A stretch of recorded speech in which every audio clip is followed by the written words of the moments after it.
Greetings, I am Dorothy Dowling, and welcome to It's Personal Stories, a hospitality podcast that highlights the inspiring journeys of leaders in the hospitality industry. We are a nonprofit organization dedicated to personal empowerment. Today, I am delighted to welcome Sasha Day, President and CEO of Aramark Destinations. Sasha, it is such an honor to have you with us today. Thank you, Dorothy. I'm so excited to be here, share some of my leadership journey, and certainly share a little bit more about what I'm doing today. Wonderful. Well, let's get to it. I'm hoping that you might start us out, Sasha, and tell us a little bit about what your current role is and the mission of your organization. Dorothy, I have the absolute privilege and honor of leading Aramark Destinations, which is one of the business lines of Aramark Corporation. I've been president and CEO for about 15 months now. And I'm so excited to share with your audience a little bit more about our business. Aramark Destinations is the operating division that operates either under a management agreement or, frankly, ownership, several types of hospitality businesses. We provide comprehensive hospitality service at many of our nation's national parks and public lands. So that could be an amazing national park, a U.S. Forest Service property, or other federal and state properties. We also have another segment of our business where we manage and operate conference centers, training centers, and leadership development centers. And these are really operated on behalf of corporate clients, university clients, and other government clients. The third segment of our business, we operate what we call attractions. These are operations where we might provide food and beverage, retail, ticketing, or other recreation offerings, for guests and visitors at that particular location. Across the board with our business, it's really full comprehensive hospitality recreation offerings in some of this country's most beautiful locations. So for me, it's an absolute privilege to have this role. Many of the guests of this podcast may not realize that Aramark is in this business. But a quick fun fact, we actually acquired our first national park contract in 1972. So we have been in this business for a long, long time, and I'm very thrilled to be here today and to share that with you. It's a business that is truly unique in the hospitality space. And thank you for explaining all of that, Sasha, because I do think it's interesting about how Aramark is often behind the scenes at so many of these beautiful locations that Canadians and Americans consider as part of their vacation experiences. So I'm really delighted that you could explain how Aramark actually works.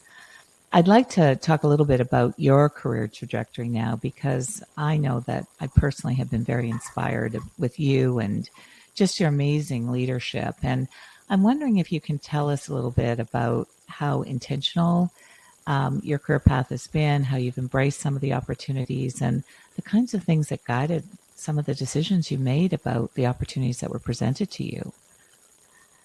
So, Dorothy, I have to say my career path was not intentional. I know many people have very intentional career paths. I would say the beginning of it was very intentional, and some of the ways in which I've progressed have been intentional.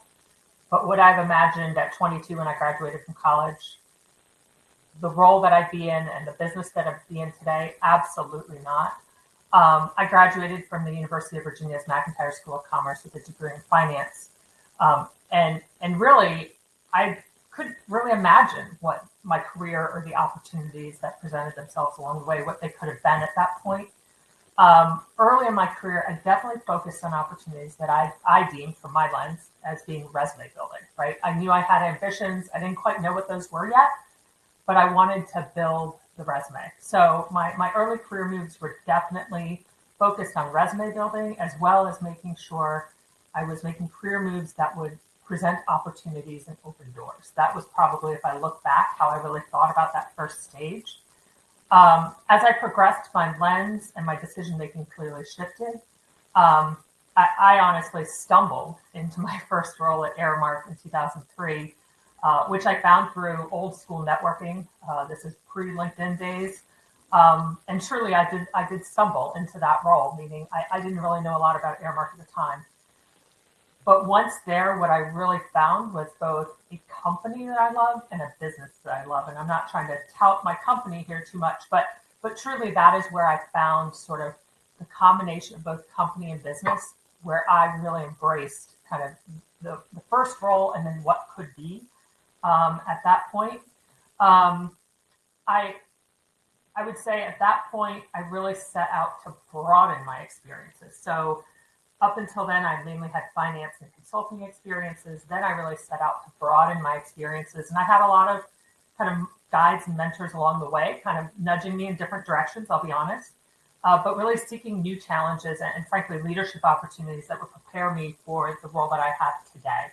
Um, at that point, I did have my sights on a more senior leadership role. You know, probably a little glimmer in my mind was to have the title I have today, although I don't know that I necessarily thought that was going to happen. But I continued to step into roles that really broadened my experiences.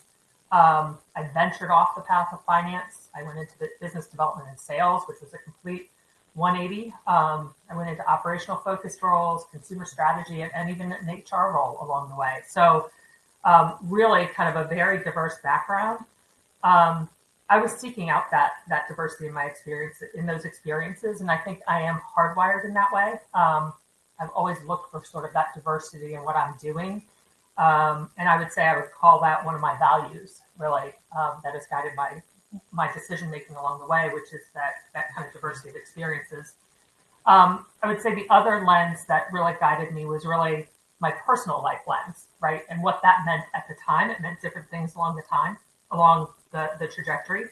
There were several pivotal points where I made major decisions, career decisions, to shift either to index further into sort of personal life needs, and then sometimes index a little bit out of them, frankly.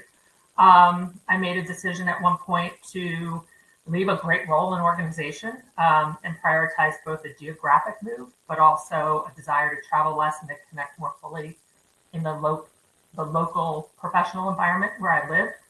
I also took a breather at one point. I took a year off before I jumped back in. It was an amazing year. I'm so happy I did that.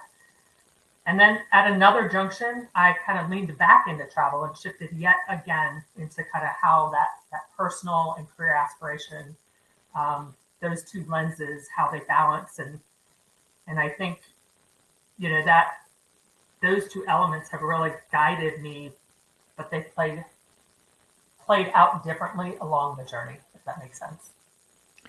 Yeah, for sure it does. And you've offered a lot of guidance in terms of your career path. And I'd like to unpack a few of those things because one of the things that I admire about you, Sasha, is that you have often taken on roles that were undefined, where you had to actually create the role and the scope of work and really establish yourself within a team. I'm wondering if there's anything you could offer our audience in terms of how you were able to really build those roles and own them in the way that you have.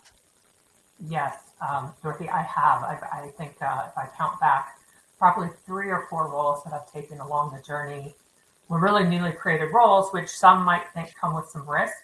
I will tell you, I look back, I don't regret any of them. Better yet, as I look at them, I think they provided amazing experiences and really afforded me kind of giant leaps forward in my development and my leadership journey. So, you know, I'm very thankful for those opportunities. And I know when people come and ask me about them, a lot of times people have this lens of, again, risk, being this kind of risk aversion lens to it. And I try to think about it as the opportunity they provide. So it really is an opportunity to craft a role. There's no precedence, right? It's a newly created role. There's no precedence. And so you get to define the white space. And that's something that I've loved in those experiences. There are really some important things when I think about it to consider when stepping into these types of roles. So one is it's so critical the partnership you have with a leader for that particular role. So whoever it is that you're reporting up to, the partnership you have with that person, but also the partnership you have with other stakeholders in the organization to the role. Understanding what led to the creation of the role is super important and kind of funny for me, I guess, or maybe not. Interestingly, several of the newly created roles that I stepped into, I was one of the stakeholders that helped define the need to create the role and then was asked to step into it. So sometimes I was the stakeholder and then the individual and the incumbent that went into the role. But I think understanding why a role is created is super important to be successful in it. That partnership I talked about with respect to the leader when you step into one of these roles is going to be so important to help support the organizational adoption. It's not a one-person show to figure out how to establish the role and get the adoption of the organization of the role. It really, I feel like you really need to lean on others to help in paving that journey. They will help with endorsing and messaging to others about the role. I think that's super critical. The other piece of advice I would share is that I really think of any newly created role is to have a lens of change management. It is a change management role by definition. Presumably, most newly created leadership roles are created because something does need to change. We either need to focus on something, innovate in a new direction, create a new process or way of doing business, look at a growth opportunity. I mean, there's a whole host of reasons why a role would be created, but inherently it is to change something, right? Ideally, change something for the better. So I do think success in the role is very dependent both on the person's expertise and leadership capabilities, but also is largely predicated on their ability to lead with a change management lens. And I think that is super critical when thinking about a newly created role. Well, there's a few things that I would like to just emphasize a bit that I think are particularly important for the audience. Sasha, one is just that partnership with the leader of the business so that you get that endorsement in terms of paving the way and building some of that organizational alignment. But the other piece that you've really talked about is really leaning into others in terms of that change management role and really building it as sort of an organizational effort so that everyone is on board with some of the change that you're trying to affect. So I think those are important areas. The other thing I'd like to unpack a little bit about some of your earlier commentary was just how you've embraced so many different organizational functions on your career journey, which I think have really put you in an amazing position as a CEO because you've got so much understanding of a lot of the functional components within your organization. So I'm just wondering if you can talk a little bit about, from your point of view, how that has really empowered you as a CEO. Yes, I'd love to. And again, I think about this. I don't know that I started with intention to move across all these functions, but then as I was asked to, then I leaned into it and wanted to do more of it. I think from my perspective, it's really given me the ability to see a business from so many different angles, sort of up close, right? At a broad leadership level, you're kind of looking at everything, you're scanning the environment, but when you're in these functional leadership roles, you're going to see it from a very specific lens and angle. And I think that's led and helped me have an appreciation for the nuances of different perspectives. So for example, in my role now, I have a variety of functional leaders reporting to me. Many of them, I have been in their seats, perhaps in a different business, but I've been in their seats. And so I feel like I have an appreciation for some of the nuance that they're bringing to a discussion or a decision-making process or a challenge that they're facing. I also think it has helped greatly in my leadership. So when I moved into a lot of functional roles, I didn't necessarily have the subject matter expertise. Early in my career, I did. I had a finance degree, I had a finance role. Okay, that makes sense. But I took on a lot of roles that I did not have the subject matter expertise. I had to learn from my teams. And I think that helped me think about the role of the team and the role of the leader really differently. I had to lean on them really heavy for the expertise side of the equation. So I think out of that, I've had a deep, deep appreciation for the people and for the expertise they bring to the table because I've been in so many positions where I've really had to lean on that. I think it's also really helped me in my development of my personal leadership model. I've had such diversity in the talent that I've led in these roles and in the diversity of that talent, I've also had a lot of diversity in my own leadership. So I feel like I've been exposed to a lot of different styles, both my own leader style, my own manager style of myself, and then the different individuals that I've led. I think that's really led me towards a model. I'm not a control and command type of leadership model. I think I employ a model that really focuses on empowering people, is inclusive, is collaborative, and is also challenging to ourselves on how we make decisions. I'm also I definitely am a challenger in the team dynamic because I know, we have to be critical of how we get to a decision, or we can sometimes start to, veer into a kind of a group think model. But I really feel like these roles have afforded me such a unique opportunity in terms of how I've developed my own leadership model, my own leadership style and model, I would say. Yeah, well, having had a front row seat to seeing how you lead a team, Sasha, I do think, just the respect that you afford your leadership team, but also the way you coach and ask really intelligent but sometimes very challenging questions, I think allows everyone to bring their best self to their role. So I just think the breadth and the way you took some of the risks in embracing new roles where you didn't necessarily have that subject matter expertise is something that our audience can learn from, because I think it really has set you up for being this amazing CEO, because you just have so much understanding of some of these functional areas on your team. Sure. So I'm wondering if I can ask. I was going to say, I am known for asking a lot of questions. Yes, and they are always good questions, and they make people think very deeply, Sasha. So it's something I respect about you. I'm also wondering if I can also ask about some of the bold career moves you have made. You said you took a year off, and you've made some very unconventional decisions. And I think, we often are judged by others, and I think sometimes people might have even thought those were career setbacks with some of the decisions that you made. But I would like to hear what your perspective was, and the sense that I'm getting is that they were pivotal in terms of your growth trajectory. So I would love to hear more about that. Yeah, I do view them as pivotal. I think so many of these perhaps unconventional career moves have really put me in new and challenging environments, definitely outside of my comfort zone at times.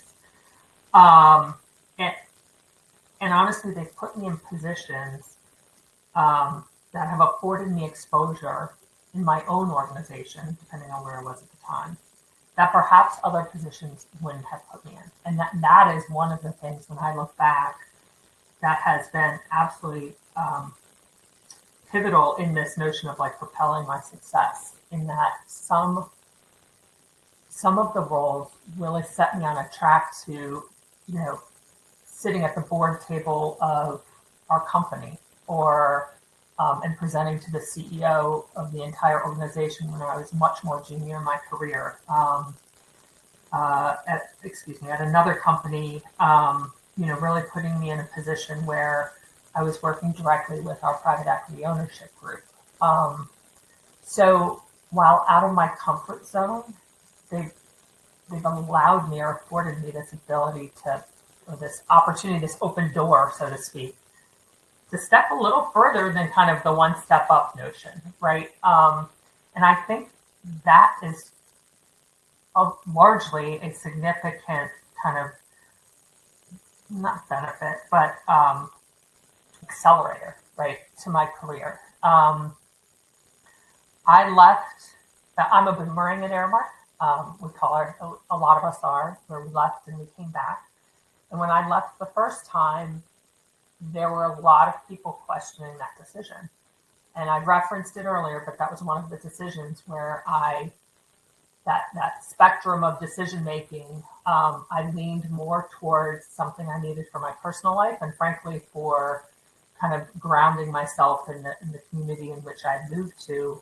And I think a lot of people were really surprised when I resigned.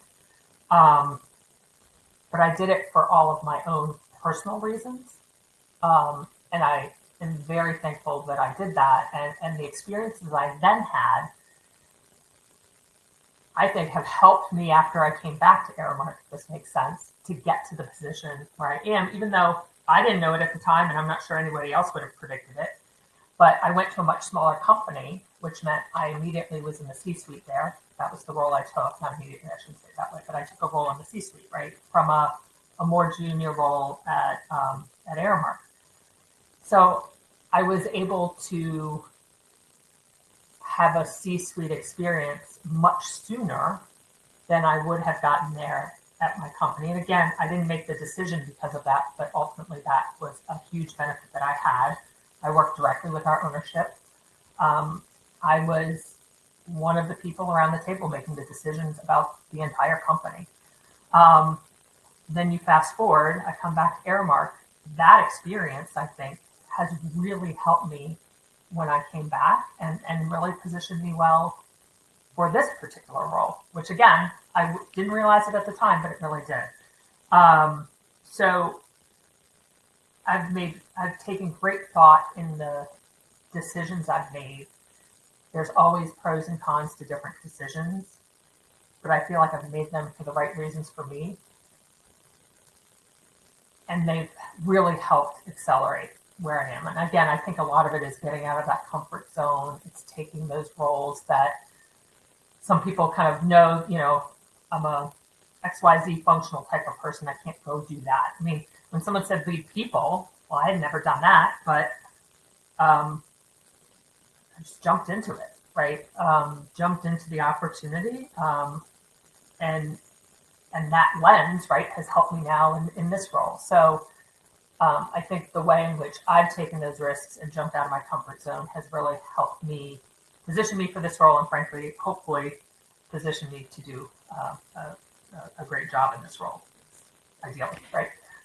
Yeah, well, I think the thread that I'm hearing, Sasha, one is obviously you've taken some risk in some of the choices you've made on opportunities that have presented themselves. You've also balanced your own personal needs, which I think often many of us need affirmation to make some of those decisions, because we often think our career is much more important than some of our personal needs in our lives. But the other aspect I think you've really threaded together for us is just how you've embraced learning throughout all these opportunities. And you've always looked for the growth that each of these opportunities has afforded you, and then how you could apply them into other situations. So I think those are really important lessons for all of us to hear from you, because I do think we're all on that learning journey all the time. It's about how we embrace those opportunities to learn the good, the bad, the ugly, and think about how do we take that and apply it in other situations. So one of the things that I really admire about you, Sasha, is just your focus on driving change, tackling challenges head on. And you have this ability to take on very complex problems and work within your team and stakeholders to really build alignment. I'm wondering if you can share some of that approach to problem solving that you have really developed. Dorothy, I knew this theme was coming in this discussion, and I actually took a moment to think about that, right? Like, how do I think about problem solving? Because I don't know that I have a discrete model, but when I think about my approach, a model has emerged as I've given it more thought, which is first, we talk about problem solving, we talk about stakeholders, and I start with stakeholders, right? Figure out who the stakeholders are. Sometimes I think we get blinders to who the stakeholders are. What and who will, whatever change might be happening or whatever decision is made, what and who will feel an impact, good or bad. That can lead us to who are the stakeholders. And for me, walking around this question a bunch of times, a couple different times, different moments, whether in a meeting or sitting on an airplane or sitting in front of the TV, thinking about that, I think, is so important because understanding the stakeholder group, I think, is the first kind of building block of solving a problem. The second, I think, is really figuring out I use the word structure, what structure is needed to analyze the issues, to think about the alternatives and consider them, to ideate on them, and then ultimately how the decision making is going to be made, who or whom, and how, right? So I think thinking about that as leading into that, I think is super important. And for me, a key to all of that is not to overcomplicate. I think I probably have been guilty of it. I've certainly been part of this where it just gets overcomplicated. Like let's boil it down. Let's figure out our stakeholders. Let's figure out who needs to be around the table. What information do we need? And frankly, how much information is enough? I think another key theme when I think about solving complex problems is really this notion of don't let perfection get in the way of progress. We don't need all the information. Rarely do we need we're never going to get all the information, let's be honest. But we don't need all of it to make a decision and to make a good quality decision. I think for me, it's really thinking about where do we land on that spectrum, thinking about considering the risks of making the wrong decision. So wrong decisions are going to be made at times, but what is the risk of making the wrong decision? Get comfortable with what that risk is. That'll lead us down the path of deciding, how much information and due diligence and all of that do we need to do? It's a risk equation. What is the downside if we make the wrong decision? That's important. The third building block is communication. That's going to look different for different problems, different challenges, different decisions.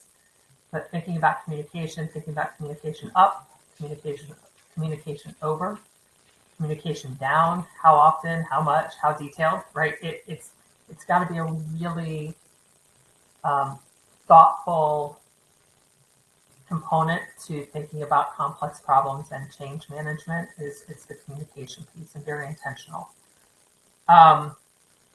In my current role, I anchor back our organization to something I continually call our pillars of success. And for us, it's our people, our clients and customers, and our financial outcomes. And really, when I think about those pillars of success, they represent the key stakeholders we have as business. It's our employees, it's our people, it's our clients, it's our customers. And financial outcomes, you could argue, is our organization, right? We have our own organization as a stakeholder. And when I talk about these with my own team, what I talk about when we're making a decision is that those stakeholder groups or those pillars always need to be considered, every single one of them. It doesn't mean they're weighed equally, though. It's not 25%, 25%, 25, 25 equal weighting in a decision. It's that they all are considered. Sometimes one may skew higher than the other, depending on what the decision or the issue is. But at all times, they have to be considered in the decision-making process. So we talk a lot about it amongst our team and our decision-making, and it's something I've been anchoring to pretty strongly in my current role throughout the whole organization, that as we're trying to solve problems or as we're trying to make decisions, that we always are thinking about those constituencies and stakeholders. Well, that's a brilliant model for us to really all learn from you in terms of how you deploy sort of that framework, Sasha, because you have a very complex stakeholder community. When I think about how you are actually serving national parks and Forest Service communities and all of their goals that they have within their organizations. But I do think that four-step approach and the pillars that you use to drive are really important things that we can all take and apply. I'm wondering if I could speak a little bit more about how you go about leading change, because again, something I admire is just that human element, that empathy that you bring, how you bring that focus. And I like the way you said about don't overthink, and let's think about how much information we really need to make a decision. But I'd love to hear about how you really lead your teams through all these transformational moments. I know you talked about communication, but you also bring a lot of leadership in helping them take the risk, embrace the change, and really deliver the business success. So can you talk about some of that transformational moments that you drive? I can. I think the first thing I would start with is that I personally have a change orientation as a leader and as a person. And I say this because I think that was important from day one to not make sure, but that people know that about me, right? It's I want to make sure as I walked in the door, what do people know about me and what should they know about me? I think starts to lay the groundwork a little bit, right? For leading with change is this change orientation. And I don't talk about change for change's sake, but really because in my mind, and I believe this to be true, everything in our environment is constantly changing. Different speeds, different things, some anticipated, some not. But I hold that assumption to be true, and therefore the change orientation I think is the best orientation I can have as I lead an organization. It is something my team definitely understands about me. And then likewise, I want to understand them, right? So a lot of leading with change, empathy is really about how we understand each other. I actually just went through this with my leadership team in beginning of January. We're still in January, about really understanding each other and what makes us tick, what our style is. Some of this I bring forward from my sales world, right? But really understanding people's motivations, their style, their win. I've realized how important that is in terms of leading a team and leading a team through change. How do I connect with an individual or a team in a way that they can connect, right? It's not about me. It's about how can they receive that information, that communication. I think having that context for individuals allows me to be more effective in meeting with them. And again, I talked about this with the last question is, really anchoring our team to those pillars of success and our stakeholders has really helped in this change journey that we've had. When people have kind of bought into this, and as the team has bought into it, I think it's made it a smoother ride, frankly, because the foundation is set for what we're trying to accomplish and how we're going to think about things. And when the going gets a little tough and we anchor back to that, we kind of all get there together. And so for me, that interpersonal element is so important. And frankly, I thank my sales experience for that. I think that's where I really honed in on this notion of connecting with people where they are and how do you communicate with them? How do they want to receive information? How do they want to have that tough conversation? That is a skill that gets honed in sales. And I think bringing that forward as a leader has been very impactful for me in terms of how I can lead. Well, there's a lot of very impactful information that you just shared. I think first and foremost, the fact that you are very upfront with individuals on your team, that you are a change agent, because I do think people have to opt in to organizations, and fit is a really important consideration for everyone. So I think that's a mindset that is something we can all take away. The other piece that I think you've offered, Sasha, is just that connecting with people and really understanding how they want to receive information and how you can build that bridge as a leader and supporting them on the journey. And I think that element of being a team leader, particularly when you come into a CEO role and realize that you're not the doer anymore, that you've got to do it through others, that again is a very important lesson that we can all take away from you.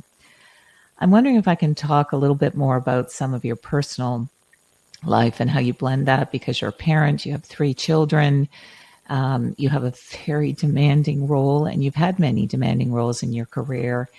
I'm wondering if you can share anything with our audience about how you've really focused in on your work-life harmony and how that might have evolved over your career. I'd love to, and I love that you use the word harmony and not balance, because harmony is definitely what I've strived for. I think for me, defining what that is at different stages has been super important, and it has changed, and you've reflected on that. Um, the stages of kind of career speed, desire and aspiration, right? That ambition, the um, the balancing. Just said the word that doesn't really work, right? The harmonization that has with different phases of life. For me, as I think about it, it's really been an ebb and a flow. It's not always perfect, and I've never expected perfection. I think that's number one. I have not expected perfection. It changes over time. It can change within a year. It can change based on stages. And for me, it's really been centered around getting creative on how to make it all work. You reflected that I have three kids. They are now 16, 19, 20. The impact of different stages of their lives has been different along my career trajectory, right? I frankly, right now, I feel like I'm on easy street compared to what it was, 15 years ago, that's for sure. Along the way, it's getting creative on how to make it work to whatever work needs, right? And I think that's so different for different people. And I think, and I hope people can appreciate that, right? That definition is different for different people. But along the way, for me, it required a lot of help.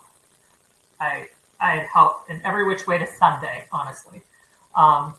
Paid help, community help, friendship help, family help, all kinds of help, partner help. That's important. I thought about it, and I wanted to say no guilt, but that doesn't really exist. But really thinking about, like, if I was intentional about a decision and really thoughtful about why I made it, it makes it, the guilt area goes down because there was intentionality behind it and thought behind it and consideration. I think the other piece is, like, even with all of that, just a realization, you can always make a new decision. You can go a certain path and you can pivot and make a new decision. You can pull back, you can lean in. I think has been very important for me, and I referenced a little earlier in our conversation, a decision I made at one point to take a year off. And really, I was pursuing a shift in what I was doing, and my inclination was to hurry up and job search. And I had great friends of mine who were like, just give it the summer to go have fun with your kids. Like, just don't worry about it. It'll all work out. But they needed to keep me in check. It was hard for me to not feel like I had to hurry up and go find the next role. So, I had people who helped me stay true to kind of that, whatever at the time was my decision. Right now, harmony is interesting. Like I said, two of the kids are in college, one's in high school. I travel a ton. So this notion of routine, I think a lot of people use this term, you hear it and you think, oh gosh, I'm supposed to have this exact Monday through Friday routine. I absolutely do not. But I think this notion that you could have several different routines, right? What's the routine when you are at home? What's the routine when you're on the road? That to me is the way I have defined it, because if I felt like I had to have one routine, I probably feel like 3 days out of the week I failed, right? So really thinking about what does that successful harmony look like on these kinds of days versus those kinds of days. That it looks different for me depending on what's going on in the course of the week. I had a period of time, as an example, when my kids were a little bit younger and I was on the road, I wanted to say hello to them in the morning. So what that meant when I flew to the West Coast was setting my alarm clock for 3:30 a.m., waking up, calling them, saying hello, have a great day at school, putting the phone back down and going back to sleep. It was a little crazy, but I was really committed that was what was really important at that time. Now they probably wouldn't even answer the phone if I called them. But it was a little crazy. People thought I was a little nuts, but for me that was really important. It was something I did. It took 2 minutes at 3:30 in the morning, and then I'd fall back to sleep. And I say that because there's just lots of different tools and tricks and different things, along the way up my sleeve that I think have helped me feel comfortable with whatever harmony meant at the time. Well, one of the things that I have such great respect about you, Sasha, is that you bring that human element to your leadership, and you're an amazing role model in terms of how you have given yourself permission to do things in ways that work for you and your family. And I think today that's really important for leaders to model that kind of flexibility of choice and how they look for how to do the best things for themselves and their families. So I thank you for that. We're coming up near the end of our interview now, Sasha, and I'm just wondering if there's any final words of wisdom that you would like to offer to our audience in terms of powering their personal success. I have a couple little words of wisdom, or what I would say to myself when I was starting my career, maybe do things slightly differently. I think the notion that there's no one journey, don't feel like you have to have it mapped out. There's not one journey. There can be multiple journeys and shifts along the way. To be willing to shift, right? You might have had your sights set on something, but be willing to shift. Be willing to think about something a little different. And find something you really enjoy doing. We spend a lot of time of our life working. You're not going to enjoy every minute of it, but find something you enjoy doing and surround yourself with great people. And not people that all think like you, but just great people. I have just found along the way, when I surround myself with great people, both at work and outside of work, interesting people, different perspectives, it's just been so enriching. So I would say surround yourself with great people. Well, thank you for that, Sasha. And thank you for taking the time to share so much of your journey and your wisdom with our audience today. I just think that you are an amazing role model that we can all learn from. And I'm very grateful that for the time that you've spent with us. Our podcast tagline is empowering personal success. And I just think you shared so much for everyone in terms of how you have built your own career, but how they can learn from you. So I would also like to thank our audience. And if you have enjoyed this interview, I hope you'll visit us on our website, itspersonalstories.com, where you will see webcasts and podcasts from other industry leaders that will empower your knowledge and fuel your spirit. Hope to see you there. Thank you.